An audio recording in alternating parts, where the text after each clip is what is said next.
श्री राम जय राम श्री राम जय जय राम। भेट उलखन ललकी लघु भाई, बहुरि निषादुलीन उरलाई। पुनि मुनि गण दुहु भाई न बंदे, अभिमत आशीष पाई आनंदे। सानुज भरत उमगी अनुरागा, धरि शिरसिय पद पदुम परागा। पुनि पुनि करत प्रणाम उठाए, सिर कर कमल परसि बैठाए। सिय आशीष दीन्हि मन माही, मगन स्नेह देह सुधि नाहि। सब विधि सानुकूल लखि सीता, भेनि सोच उर अपडर बीता। को किछु कहई न को किछु पूछा, प्रेम भरा मन निज गति छूछा। तेहि अवसर केवटु धीरज धरी, जोरि पानी बिनवत प्रणाम करी। नाथ साथ मुनिनाथ के, मातु सकल पुरलोग। सेवक सेनप सचिव सब, आए बिकल वियोग। तब लक्ष्मण जी ललक कर छोटे भाई शत्रुघ्न से मिले। फिर उन्होंने निषाद राज को हृदय से लगा लिया। फिर भरत शत्रुघ्न दोनों भाइयों ने उपस्थित मुनियों को प्रणाम किया और इच्छित आशीर्वाद पाकर वे आनंदित हुए। छोटे भाई शत्रुघ्न सहित भरत जी प्रेम में उमंग कर सीता जी के चरण कमलों की रज सिर पर धारण कर बार बार प्रणाम करने लगे। सीता जी ने उन्हें उठाकर उनके सिर को अपने कर कमल से स्पर्श कर उन दोनों को बैठाया। सीता जी ने मन ही मन आशीर्वाद दिया, क्योंकि वे स्नेह में मग्न हैं, उन्हें देह की सुध बुध नहीं है। सीता जी को सब प्रकार से अपने अनुकूल देखकर भरत जी सोच रहित हो गए और उनके हृदय का कल्पित भय जाता रहा। उस समय न तो कोई कुछ कहता है, न कोई कुछ पूछता है। मन प्रेम से परिपूर्ण है, वह अपनी गति से खाली है। इस अवसर पर केवट धीरज धर और हाथ जोड़कर प्रणाम करके विनती करने लगा। हे नाथ, मुनिनाथ वशिष्ठ जी के साथ सब माताएं, नगरवासी, सेवक, सेनापति, मंत्री सब आपके वियोग से व्याकुल होकर आए हैं। सील सिंधु सुनि गुर आगवनु, सिय समीप राखे रिपुदवनु। चले सवेग राम तेहि काला, धीर धर्म धुर दीन दयाला। गुरहि देखि सानुज अनुरागे, दंड प्रणाम करन प्रभु लागे। मुनिवर धाय लिए उरलाई, प्रेम उमगी भेटे दो भाई। प्रेम पुलकी केवट कहि नामु, कीन्ह दूरि ते दंड प्रणामु। राम सखा ऋषि बर बस भेटा, जनु महि लुठत स्नेह समेटा।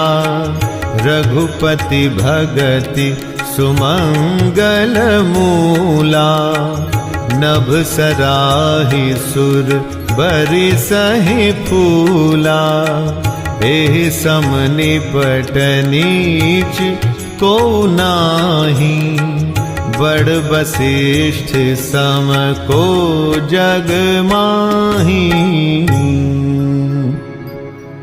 जेहि लखि लखनहु ते अधिक, मिले मुदित मुनि राम।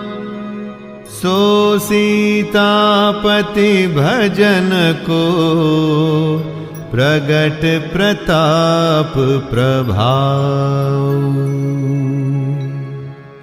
गुरु का आगमन सुनकर शील के समुद्र श्री रामचंद्र जी ने सीता जी के पास शत्रुघ्न जी को रख दिया, और वे परम धीर, धर्म धुरंधर, दीन दयालु श्री रामचंद्र जी उसी समय वेग के साथ चल पड़े। गुरु जी के दर्शन करके लक्ष्मण जी सहित प्रभु श्री रामचंद्र जी प्रेम में भर गए और दंडवत प्रणाम करने लगे। मुनि श्रेष्ठ वशिष्ठ जी ने दौड़कर उन्हें हृदय से लगा लिया और प्रेम में उमंग कर वे दोनों भाइयों से मिले। फिर प्रेम से पुलकित होकर केवट ने अपना नाम लेकर दूर से ही वशिष्ठ जी को दंडवत प्रणाम किया। ऋषि वशिष्ठ जी ने राम सखा जानकर उनको जबरदस्ती हृदय से लगा लिया, मानो जमीन पर लौटते हुए प्रेम को समेट लिया हो। श्री रघुनाथ जी की भक्ति सुंदर मंगलों का मूल है। इस प्रकार कहकर सराहना करते हुए देवता आकाश से फूल बरसाने लगे। वे कहने लगे, जगत में इसके समान सर्वथा नीच कोई नहीं, और वशिष्ठ जी के समान बड़ा कौन है। जिस निषाद को देखकर मुनिराज वशिष्ठ जी लक्ष्मण जी से भी अधिक उससे आनंदित होकर मिले, यह सब सीतापति श्री रामचंद्र जी के भजन का प्रत्यक्ष प्रताप और प्रभाव है। आरत लोग राम सब जाना, करुणा कर सुजान भगवाना। जो जेहि भाय रहा अभिलाषी, तेहि तेहि कै तसी तसी रुख राखी। सानुज मिली पल महु सब काहू, किन्ह दूरी दुख दारुण दाहू। यह बड़ी बात राम कै नाही, जिमि घट कोटि एक रवि छाही। मिली केवटहि उमगी अनुरागा, पुरजन सकल सराहि भागा। देखी राम दुखित महतारी, जनु सुबेली अवली हिम मारी। प्रथम राम भेटी कैकेयी, सरल सुभाय भगति मति भेई। पग परिकीन्ह प्रबोधु बहोरी, काल करम विधि सिर धरि खोरी। भेटी रघुबर मातु सब, करि प्रबोधु परितोषु। अम्बईस आधीन जगो, काहु न देय दोषु। दया की खान सुजान भगवान श्री राम जी ने सब लोगों को मिलने के लिए व्याकुल जाना। तब जो जिस भाव से मिलने का अभिलाषी था, उस प्रकार का रुख रखते हुए उन्होंने लक्ष्मण जी सहित पल भर में सब किसी से मिलकर उनके दुख और कठिन संताप को दूर कर दिया। श्री रामचंद्र जी के लिए यह कोई बड़ी बात नहीं है। जैसे करोड़ों घड़ों में एक ही सूर्य की पृथक पृथक छाया अर्थात प्रतिबिंब एक साथ ही दिखती है। समस्त पुरवासी प्रेम में उमंग कर केवट से मिलकर उसके भाग्य की सराहना करते हैं। श्री रामचंद्र जी ने सब माताओं को दुखी देखा, मानो सुंदर लताओं की पंक्तियों को पाला मार गया हो। सबसे पहले राम जी कैकई से मिले और अपने सरल स्वभाव तथा भक्ति से उसकी बुद्धि को तर कर दिया। फिर चरणों में गिरकर काल, कर्म और विधाता के सिर दोष मढ़कर श्री राम जी ने उनको सांत्वना दी।